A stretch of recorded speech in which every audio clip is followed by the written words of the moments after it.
మరికొద్ది నెలల్లో మహారాష్ట్ర అసెంబ్లీకి ఎన్నికలు జరగబోతున్నాయి. 5 ఏళ్ల క్రితం జరిగిన అసెంబ్లీ ఎన్నికల తర్వాత అక్కడ కొంత గందరగోళ పరిస్థితులు ఏర్పడి ప్రభుత్వ ఏర్పాట్లో ఆలస్యం జరిగింది. అటు బీజేపీ ఇటు కాంగ్రెస్ కూటముల్లోని పార్టీలు అటు ఇటు మారాక ప్రభుత్వం ఏర్పడింది.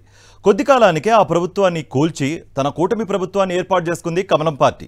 ఇప్పుడు అక్కడ రెండు కూటముల్లోనూ స్పష్టత వచ్చేసింది. అదే సమయంలో కాంగ్రెస్ కూటమిలో అలజడి మొదలైంది. అదేంటో చూద్దాం. అసెంబ్లీ ఎన్నికలు జరగనున్న నేపథ్యంలో మహారాష్ట్రలో రాజకీయం ఆసక్తికరంగా మారుతోంది. వచ్చే అసెంబ్లీ ఎన్నికల్లో కాంగ్రెస్, ఎన్సీపీ, ఉద్ధవ్ శివసేనల కూటమి మహావికాస్ అఘాడీ తరఫున ముఖ్యమంత్రి అభ్యర్థిని ముందస్తుగా ప్రకటించాలని వస్తున్న సూచనను ఎన్సీపీ చీఫ్ శరద్ పవార్ తిరస్కరించారు. కూటమి తరఫున ఠాక్రే శివసేన చీఫ్ ఉద్ధవ్ ఠాక్రేను సీఎం అభ్యర్థిగా ప్రకటించాలనే డిమాండ్ ముందుకు వచ్చింది. ఈ నేపథ్యంలో కూటమి అభ్యర్థిని ముందుగా ప్రకటించడంలో తమకు నమ్మకం లేదని, కూటమే ఉమ్మడి సీఎం అభ్యర్థి అని శరద్ పవార్ చేసిన కామెంట్స్ కూటమిలో అలజడి రేపాయి. గత ఎన్నికల సమయంలో శివసేన బీజేపీ కూటమిలోనే ఉంది. అయితే ఎన్నికల్లో కూటమికి కొద్దిగా మెజారిటీ రావడంతో శివసేనకే సీఎం పదవి ఇవ్వాలని ఉద్ధవ్ ఠాక్రే డిమాండ్ చేశారు. బీజేపీ ఇందుకు అంగీకరించలేదు.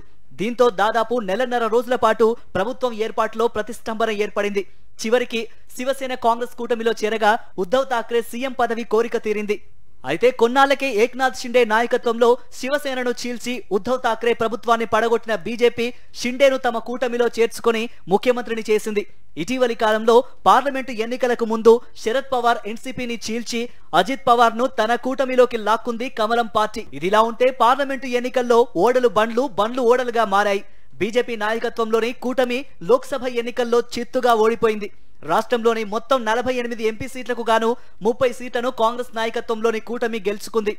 బీజేపీ నాయకత్వంలోని కూటమికి కేవలం 17 ఎంపీ సీట్లే దక్కాయి. అటు శివసేనను ఇటు ఎన్సీపీని చీల్చిన బీజేపీకి పార్లమెంటు ఎన్నికల్లో ప్రజలు వాత పెట్టారు. దీంతో ఇప్పుడు కాంగ్రెస్ నాయకత్వంలోని కూటమికి మహారాష్ట్రలో అధికారం మీద గట్టి నమ్మకం ఏర్పడింది. దీంతో కొన్ని నెలల్లో జరగబోయే అసెంబ్లీ ఎన్నికలకు కాంగ్రెస్, ఎన్సీపీ, ఉద్ధవ్ ఠాక్రే, శివసేన సిద్ధమవుతున్నాయి. ఈ నేపథ్యంలోనే సీఎం అభ్యర్థి పేరు ప్రకటించాలని ఉద్ధవ్ ఠాక్రే గ్రూప్ పట్టుబడుతోంది. సీఎం అభ్యర్థి ప్రకటనపై కూటమిలో అంతర్గత వివాదం చెలరేగినట్లు తెలుస్తోంది. ఓవైపు సీఎం అభ్యర్థి పేరు ప్రకటించడాన్ని శరద్ పవార్ తిరస్కరిస్తున్న సమయంలోనే శివసేన ఎంపీ సంజయ్ రౌత్ మహావికాస్ అఘాడీ కూటమి తరఫున సీఎం అభ్యర్థిగా ఉద్ధవ్ ఠాక్రేను ప్రకటించాలని గట్టిగా సూచిస్తున్నారు. శరద్ పవార్ వ్యాఖ్యపై సంజయ్ రౌత్ స్పందించారు. శరద్ పవార్ చెబుతుంది నిజమే. ఎంవీకే కూటమి ముందు మెజారిటీ స్థానాలు సాధించాలి. అయితే రాహుల్ గాంధీని లోక్సభ ఎన్నికల్లో ప్రధాని అభ్యర్థిగా ప్రకటించి ఉంటే మరో 23 నుంచి 30 సీట్లను ఇండియా కూటమి గెలుచుకొని ఉండేదని మా పార్టీ అభిప్రాయం. ఏ ప్రభుత్వం, పార్టీ అయినా సీఎం అభ్యర్థి ముఖం లేకుండా ఉండకూడదని ఉద్ధవ్ ఠాక్రే పార్టీ ఎంపీ వ్యాఖ్యానించారు.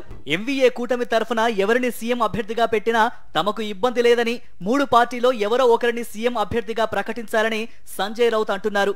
ఉద్ధవ్ ఠాక్రే గతంలో ఎంవీఏ ప్రభుత్వంలో ముఖ్యమంత్రిగా పనిచేశారు.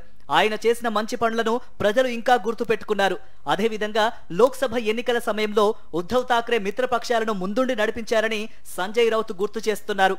మొత్తం మీద పార్లమెంటు ఎన్నికల్లో సాధించిన విజయం మహావికాస్ అఘాడీ కూటమి పార్టీల్లో ముఖ్యమంత్రి పీఠం మీద ఆశలు పెంచింది.